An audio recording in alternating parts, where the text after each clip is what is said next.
जय हिंद दोस्तों, नमस्कार। कैसे हो आप सब लोग? आशा करता हूँ बहुत अच्छे होंगे और मैं विष्णु आपका हार्दिक स्वागत करता हूँ। अगर आप किसी भी एग्जाम की तैयारी कर रहे हो, अगर उस एग्जाम में भारतीय भूगोल या इंडियन ज्योग्राफी के प्रश्न आ रहे हैं, इंडियन ज्योग्राफी आ रहा है, तो ये वीडियो आपके लिए रामबाण होगा। ऐसे प्रश्नों श्रृंखलाओं की बात करेंगे जो आपके एग्जाम में सीधे मिलेंगे, प्रश्न सीधे देखने को मिलेंगे। बिल्कुल बिंदास तरीके से जानेंगे, एक सिंगल प्रश्न बाहर नहीं आएगा। बहुत ही शानदार तरीके से अनलिमिटेड प्रश्न की बात करेंगे, प्रश्नों की श्रृंखला ही श्रृंखला।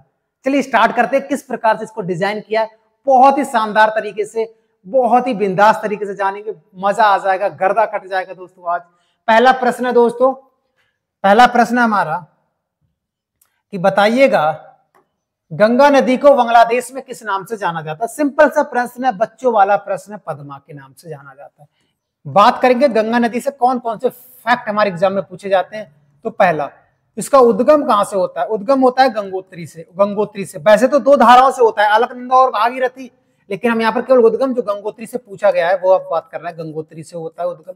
इसकी अगर बात करें लंबाई कितनी है टोटल, तो लंबाई है 2510 किलोमीटर लंबाई है भारत में, और 15 किलोमीटर बांग्लादेश में इसकी लंबाई है। कहां पर है? बांग्लादेश में। तो टोटल लंबाई हो गई 25 किलोमीटर, याद रखेंगे। कितने राज्यों में बहती है? तो 5 राज्यों में ये बहती है। कितने राज्यों में? 5 राज्यों में बहती है। कौन सा? यूपी, उत्तराखंड, बिहार और झारखंड और वेस्ट बंगाल। वेस्ट बंगाल, पश्चिम बंगाल, याद रखेंगे, पश्चिम बंगाल। सबसे ज्यादा उत्तर प्रदेश में बहती है और सबसे कम झारखंड में बहती है, याद रखेंगे। अगर प्रश्न आएगा पहली सहायक नदी कौन है गंगा की, पहली सहायक नदी कौन सी है? तो रामगंगा है। कौन सी है? रामगंगा है। और अंतिम सहायक नदी कौन सी है? गंगा की बात कर रहे हैं केवल, तो महानंदा है। कौन सी है? महानंदा है। गंगा नदी में कीड़े क्यों नहीं पड़ते हैं? तो याद रखना, बैक्टीरियोफेज, बैक्टीरियोफेज नामक जीवाणु पाया जाता है, नामक जीवाणु पाया जाता है, इसलिए यहाँ पर कीड़े नहीं पड़ते।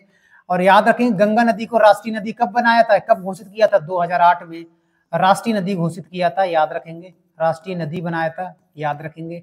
तो इतने फैक्ट हमें गंगा नदी से आपको याद रखने हैं। गंगा नदी पर एक बांध भी है दोस्तों, बहुत इंपॉर्टेंट है, याद रखेंगे।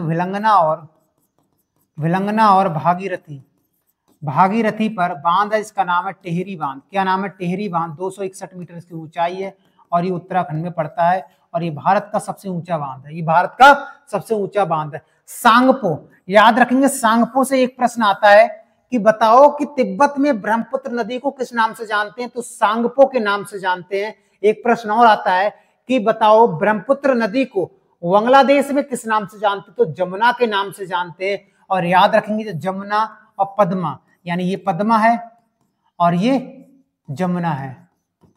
ये दोनों धाराएं जब आगे जाकर एक बन जाती हैं तो क्या बनती है? तो मेघना बन जाती है। क्या है? मेघना, मेघना, ठीक है। मेघना क्या है? तो पद्मा और जमुना की एक ही धारा को मेघना कहते हैं। ये प्रश्न आता है तो आपको याद रखने हैं। तो इतने फैक्ट हमको यहां से याद रखने हैं। आगे बढ़ते हैं। हिमालय पार की नदियां कौन सी है? हिमालय पार यानी जो हमारा हिमालय है, ग्रेट हिमालय, उससे पार, उसके पार कौन सा है? ट्रांस हिमालय है। तो ट्रांस हिमालय की कौन सी नदियां हैं? सिंपल सा जानू, ट्रांस हिमालय से 3 नदियां प्रमुख रूप से निकलती हैं। तीनों नदियों का ये नाम है, ब्रह्मपुत्र, सिंधु और सतलज। याद रखेंगे, तीनों नदियां निकलती कहां से हैं? इनका लगभग उद्गम स्थान एक ही जगह से है। जैसे आपने पढ़ा होगा मानसरोवर झील, क्या? मानसरोवर झील और कैलाश पर्वत के पास, कैलाश पर्वत के पास से ही सब नदियां निकलती हैं। तीनों नदियां कौन कौन सी देखते हैं एक एक करके। पहले बात करेंगे हम ब्रह्मपुत्र की। किसकी बात करेंगे? ब्रह्मपुत्र नदी। सबसे पहले बात किसकी करेंगे? ब्रह्मपुत्र नदी की। याद रखेंगे, निकलती कहां से है? अगर हम बात करें निकलती कहां से है, तो निकलती है चेमायुंगदुंग, चेमायुंगदुंग, चेमायुंगदुंग ग्लेशियर से निकलती है, जो कहां पड़ता है? मानसरोवर झील, कैलाश पर्वत के पास, तिब्बत से पड़ता है। और याद रखेंगे, इसे सांगपो के नाम से मैंने अभी बताया था, सांगपो के नाम से कहां जानते हैं? तिब्बत में जानते हैं, हाँ या ना? बिल्कुल। और इसे दिहांग के नाम से, दिहांग के नाम से कहां जानते हैं? अरुणाचल प्रदेश में जानते हैं दोस्तों, याद रखेंगे। और इसे ब्रह्मपुत्र के नाम से कहां जानते हैं? ब्रह्मपुत्र के नाम से, तो ब्रह्मपुत्र के नाम से इसको असम में जानते हैं। कहां जानते हैं? असम में जानते हैं। और इसी को बांग्लादेश में किस नाम से जानते हैं? बांग्लादेश में, इसको बांग्लादेश में या जमुना के नाम से जानते हैं। ये प्रश्न आपको याद रखना है। किसके नाम से? जमुना के नाम से जानते हैं। प्रश्न आपको याद रखना है। और क्या प्रश्न पूछा, ब्रह्मपुत्र नदी के किनारे गुवाहाटी शहर बसा हुआ है। कौन सा है? गुवाहाटी शहर बसा हुआ है। और ब्रह्मपुत्र नदी असम में इतनी चौड़ी हो जाती है, इसमें एक द्वीप बना हुआ है, इसका नाम है मौजली द्वीप। ये दुनिया का सबसे बड़ा नदीय द्वीप है। मौजली द्वीप सबसे बड़ा नदीय द्वीप है, याद रखेंगे, ये भी प्रश्न आपको याद रखना है। और इसी पर भूपेन हजारिका सेतु बनाया हुआ है। भूपेन हजारिका सेतु याद रखेंगे, लोहित नदी पर है, लेकिन ब्रह्मपुत्र नदी की ही सहायक नदी है लोहित, उसमें भूपेन हजारिका है, याद रखेंगे। और बात करें अगर हम सिंधु नदी की, किसकी बात करेंगे? सिंधु नदी से क्या क्या प्रश्न पूछे जाते हैं? इसका उद्गम बोखरचू ग्लेशियर से होता है। बोखरचू ग्लेशियर से होता है, या सिंध कबाब जलधारा भी कह सकते हैं, इसे होता है, यानी मानसरोवर झील कैलाश पर्वत के पास। और ये अरब सागर में गिर जाती है। कहाँ गिरती है? अरब सागर में गिर जाती है। और इसकी बहुत सारी सहायक नदियों के नाम आपको याद रखने हैं, जैसे झेलम है, चिनाव है, राबी है, ब्यास है, सतलज है। ये पंच नदियां हैं जिनके क्षेत्र को पंजाब कहा जाता है। इनके क्षेत्र को पंजाब कहा जाता है, ये प्रश्न आपको याद रखना है। अगर हम बात करें किसकी? सतलज नदी की, तो सतलज नदी राकसताल से निकलती है, राकसताल झील से निकलती है। राकसताल झील कहाँ पर है? याद रखेंगे, यहीं पर है, मानसरोवर झील कैलाश पर्वत के पास। और इसी पर भाखड़ा नागल बांध बना है। भाखड़ा नागल बांध बनाया गया किस पे? सतलज नदी पर। और सतलज नदी सिपकिला दर्रे से इंटर करती है, सिपकिला दर्रे से भारत में इंटर करती है, याद रखेंगे। और सतलज नदी, याद रखेंगे, सतलज नदी से ब्यास नदी मिलती है। कौन सी? ब्यास नदी मिलती है। तो क्या बनता है? हरिकेन नामक स्थान पर मिलती है। हरिकेन नामक स्थान पर ब्यास और सतलज नदी मिल जाती हैं। और हरिकेन से ही एक नहर निकाली गई, इसका नाम है इंदिरा गांधी नहर। भारत की सबसे बड़ी सिंचाई नहर है इंदिरा कनाल, याद रखेंगे। तो इतने प्रश्न हमको यहाँ से याद रखने हैं। नेक्स्ट बढ़ते हैं। प्रायद्वीपीय भारत की सबसे बड़ी नदी कौन सी है? प्रायद्वीपीय भारत की, अगर हम प्रायद्वीपीय भारत की बात करें दोस्तों, ये है प्रायद्वीपीय भारत की अगर बात करें, तो सबसे लंबी नदी है हमारा गोदावरी। गोदावरी के बाद कौन सी है? तो याद रखें कृष्णा। कृष्णा के बाद कौन सी है? कावेरी। कावेरी। ये तीन नदियों का क्रम है, तो कौन सा हो जाएगा? गोदावरी। गोदावरी निकलती कहां से? त्र्यंबकेश्वर। त्र्यंबकेश्वर पहाड़ी से निकलती है, नासिक से। तो नासिक इसी नदी के किनारे हो जाएगा, हाँ या ना? बिल्कुल हो जाएगा, इसी नदी के किनारे नासिक। और याद रखें गोदावरी गिरती कहां से? बंगाल की खाड़ी में। कहाँ गिरती है? बंगाल की खाड़ी में गिर जाती है। कौन सी? गोदावरी नदी। ये प्रश्न कई बार पूछा जाता है, और गोदावरी से पूछा जाता है। बूढ़ी गंगा और बृहद गंगा के नाम से किसे जानते हैं? तो गोदावरी को जानते हैं। याद रखेंगे पश्चिम की ओर बहने वाली सबसे लंबी नदी कौन सी है? बहने वाली लंबी नदी कौन सी है? तो नर्मदा है। कौन सी है? नर्मदा है। नर्मदा नदी कहां से निकलती है? तो अमरकंटक से निकलती है। कहां से निकलती है? अमरकंटक से निकलती है। अमरकंटक पड़ता है मध्य प्रदेश में, यहाँ से निकलती है। नर्मदा नदी के किनारे ही सरदार सरोवर बांध है। सरदार सरोवर बांध है, कहां पर है? ये गुजरात में। सरदार सरोवर बांध कहां है? गुजरात में, नर्मदा नदी पर ही है। कई बार प्रश्न पूछा जाता है, ये प्रश्न आपको याद रखना है। नर्मदा नदी को मध्य प्रदेश की लाइफलाइन कहा जाता है। नर्मदा बचाओ आंदोलन मेघा पाटेकर ने चलाया था, ये भी प्रश्न आपको याद रखना है। बात करेंगे कावेरी। कावेरी नदी का उद्गम कहां से होता है? तो याद रखें कावेरी नदी का उद्गम ब्रह्मगिरी पहाड़ी से होता है। ब्रह्मगिरी पहाड़ी से होता है, कर्नाटक से। कहां से? कर्नाटक से होता है। और ये भी कहां जाती है? कर्नाटक, ठीक है, कर्नाटक से होता है। और ये नदी कहाँ गिरती है? लिख देते हैं कर्नाटक। ये नदी गिरती है बंगाल की खाड़ी में। कहाँ गिरती है? बंगाल की खाड़ी में गिर जाती है। ये प्रश्न भी आपको याद रखना है। और एक प्रश्न और पूछा जाता है, महानदी से लेकर पूछा जाता है। महानदी सिंगवा पहाड़ी से निकलती है। सिंगवा पहाड़ी पड़ती है छत्तीसगढ़ में। कहाँ है? छत्तीसगढ़ में, यहाँ से निकलती है। और इस पर एक बांध बना हुआ है, बहुत प्रसिद्ध, हीराकुंड बांध। कौन सा? हीराकुंड बांध, जो लगभग 26 किलोमीटर है इसकी लंबाई है। और ये भारत का सबसे लंबा बांध है। भारत का सबसे लंबा बांध है। कहाँ पड़ता है? ये उड़ीसा में पड़ता है। कहाँ पड़ता है? उड़ीसा में पड़ता है। तो इतने प्रश्न हमको यहाँ से याद रखने, ठीक है। नेक्स्ट, चंबल नदी किन राज्यों से होकर बहती? चंबल नदी 3 राज्यों से होकर बहती। चंबल और बेतवा दोनों नदियों का 3 राज्य कौन कौन से? मध्य प्रदेश, राजस्थान, मध्य प्रदेश, बिहार, हाँ ये वाला। उत्तर प्रदेश, मध्य प्रदेश और राजस्थान। मध्य प्रदेश से निकलने के बाद राजस्थान में जाती है, राजस्थान के बाद उत्तर प्रदेश में आती है।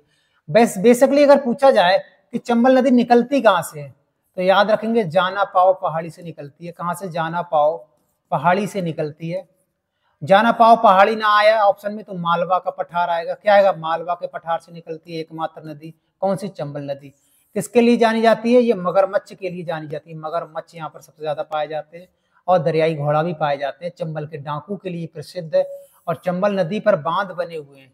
क्या है? बांध बने हुए हैं। इनका नाम है जवाहर सागर। क्या नाम है? जवाहर सागर बांध, गांधी सागर बांध, गांधी सागर बांध और राणा प्रताप सागर बांध, राणा प्रताप सागर बांध। ये सारे बांध किस पर है? चंबल नदी पर। ये प्रश्न याद रखना है। और चंबल नदी किसकी सहायक नदी है? यमुना की सहायक नदी है। किसकी सहायक नदी है? यमुना की सहायक नदी है। तो इतने प्रश्न हमको यहाँ से याद रखने हैं। नेक्स्ट बढ़ते हैं। भारत का सबसे ऊंचा नदी बांध कौन सा है? भाई मैंने बताया था टिहरी बांध। टिहरी बांध सबसे ऊंचा बांध है। किस नदी पर है? तो याद रखेंगे भिलंगना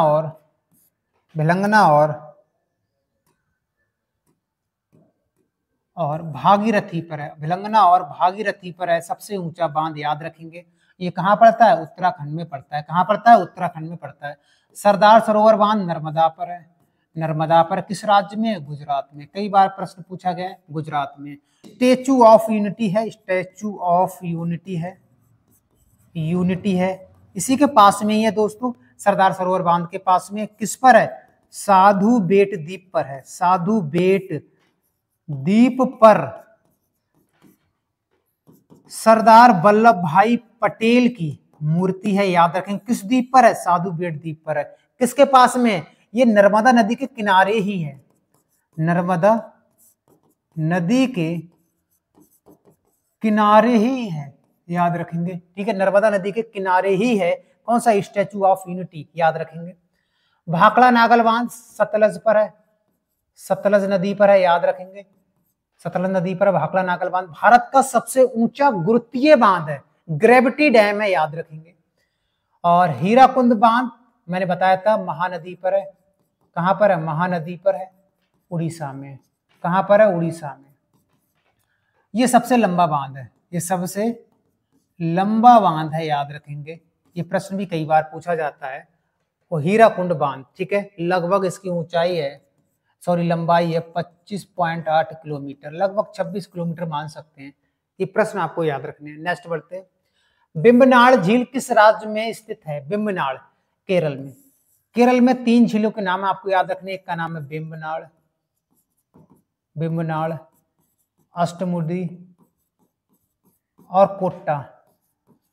कोट्टा। ये 3 झीलें हैं मुख्य रूप से, और झीलों को कयाल कहा जाता है क्योंकि यहाँ की जो झीलें हैं वो सागर का पानी झीलों तक जाता है और सागर का पानी पीछे आ जाता है। सागर के पानी को पीछे हटना ही कयाल कहते हैं, तो कयाल झीलें कहा जाता है केरल की झीलों को। ये प्रश्न याद रखेंगे। और जो बिम्बनाड़ झील है ये सबसे लंबी झील है। सबसे लंबी झील है बिम्बनाड़ झील, लगभग 96 किलोमीटर की लंबाई है। इस पे नौकायन प्रतियोगिताएं भी होती है। नौकायन प्रतियोगिताएं भी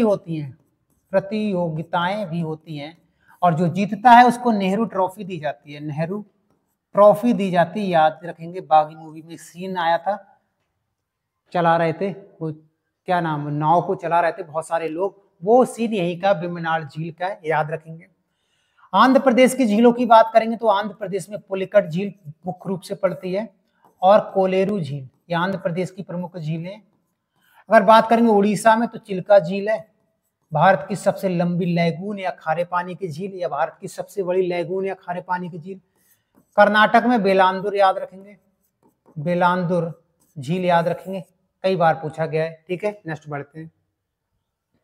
हैदराबाद एवं सिकंदराबाद के बीच में कौन सी झील स्थित है? तो हुसैन सागर झील, हुसैन सागर झील। और याद रखेंगे इन दो शहरों को जुड़वा शहर भी कहते हैं। क्या बोलते हैं? जुड़वा शहर के नाम से भी जानते हैं। ये भी प्रश्न कई बार पूछा गया है। और बाकी ये 3 जो बांध है ये चंबल नदी के बांध है। बाकी ये 3 जो बांध है वो किसके बांध है? चंबल नदी के बांध है, आपको याद रखना है। ठीक है, नेक्स्ट बढ़ते हैं। जोग या गरसोप्पा, इसका एक तो नाम जोग है, दूसरा नाम गरसोप्पा है और तीसरा नाम महात्मा गांधी। यही पूछा इसका नया नाम क्या है। जोग जो वाटरफॉल है वो शरावती नदी पर है। किस नदी पर है? शरावती नदी पर है। किस राज्य में है? तो कर्नाटक में। किस राज्य में? तो कर्नाटक में, याद आपको रखना है। ठीक है, तो इतने प्रश्न आपको यहाँ से याद रखने।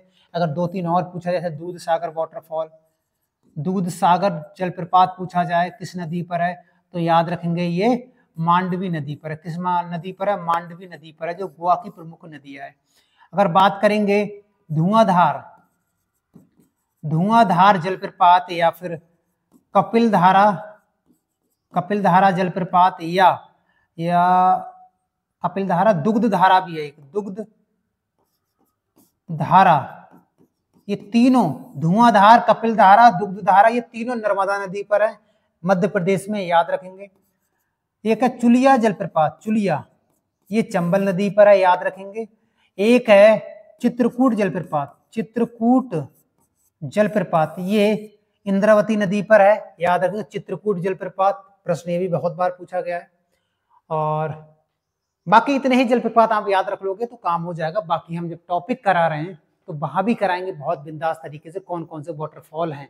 ठीक है, टॉपिक में कराएंगे। तो क्वेश्चन है, इनके माध्यम से 2-4-6 प्रश्न जो इंपॉर्टेंट है हमारे लिए बता देते हैं। भारत की सर्वाधिक महत्वपूर्ण मिट्टी कौन सी है? याद रखेंगे जलोढ़। सबसे ज्यादा पाई जाती है भारत में, हाँ या ना? सबसे ज्यादा भारत में। ये 2 प्रकार की होती है, एक होती है भाबर, सॉरी एक होती है खादर, खादर होती है, और एक होती है हमारा बांगर। डिटेल से हमने इसको जब मध्यवर्ती के मैदान ज्योग्राफी मैंने पढ़ाया था तो बताया था कैसे नदियां खादर बनाती, कैसे बांगर बनाती। लेकिन अभी के लिए बस इतना याद रखना है, पुरानी मिट्टी को बांगर कहते हैं और नई मिट्टी को खादर कहते हैं। जलोढ़ की नई मिट्टी को खादर कहते हैं, याद रखेंगे। भारत के सबसे ज्यादा क्षेत्रफल पे पाई जाती है, प्रश्न पूछा जाता है। लैटेराइट मिट्टी कहाँ पाई जाती है? पश्चिमी घाट पर पाई जाती है। ये कहाँ पाई जाती है? पश्चिमी घाट पर सर्वाधिक पाई जाती है लैटेराइट मिट्टी, जो भवन निर्माण के लिए प्रसिद्ध है, भवन निर्माण के लिए प्रसिद्ध है, जो ईंट बनाने के लिए बहुत प्रसिद्ध है, याद रखेंगे। काली मिट्टी के बारे में बात करेंगे, इसे रेगुर मिट्टी भी कहते हैं, इसे कपासी मिट्टी भी कहते हैं, इसे लावा मिट्टी भी कहते हैं। किसे? काली मिट्टी को, याद रखेंगे। और कपास सबसे ज्यादा होती है इसलिए इसे कपासी मिट्टी भी कहते हैं, याद रखेंगे। लाल मिट्टी, याद रखेंगे, दक्षिण भारत में सबसे ज्यादा पाई जाती है। दक्षिण भारत में सबसे ज्यादा कौन सी मिट्टी पाई जाती है? लाल मिट्टी पाई जाती है। इसका रंग लाल किस कारण होता है?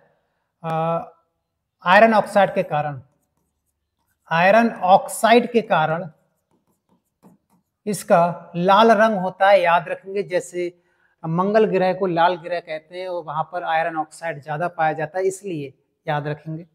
तो ये प्रश्न आपको याद रखना है, यहाँ से मिट्टी से इतने प्रश्न आपको याद रखने हैं। नेक्स्ट हमारा, खनिज पदार्थों की दृष्टि से कौन सा भारतीय क्षेत्र अधिक समृद्ध है? 4 ऑप्शन दिए। तो छोटा नागपुर का पठार भारत में सबसे समृद्ध है खनिजों के लिए, और इसे रूर प्रदेश भी कहते हैं, रूर प्रदेश भी कहते हैं।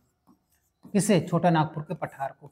छोटा नागपुर के पठार में बेसिकली 3 राज्य आते हैं, कौन कौन सा? एक तो उड़ीसा है, एक छत्तीसगढ़ है और एक झारखंड है।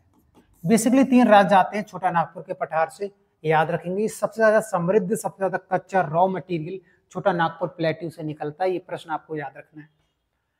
तो बताइएगा वीडियो कैसा लगा, मजा आया या नहीं आया, कमेंट करके जरूर बताना। और ये पीडीएफ आपको मिलेगा क्वेश्चन का, GS by Vishnu sir, search करोगे टेलीग्राम पर तो वहां पर ये मिल जाएगा। बहुत सारा कंटेंट मैंने डाल रखा है, नोट्स बनाओ, धुआंधार तैयारी करो। मिलते हैं नेक्स्ट वीडियो में, आज के लिए इतना ही। जय हिंद दोस्तों।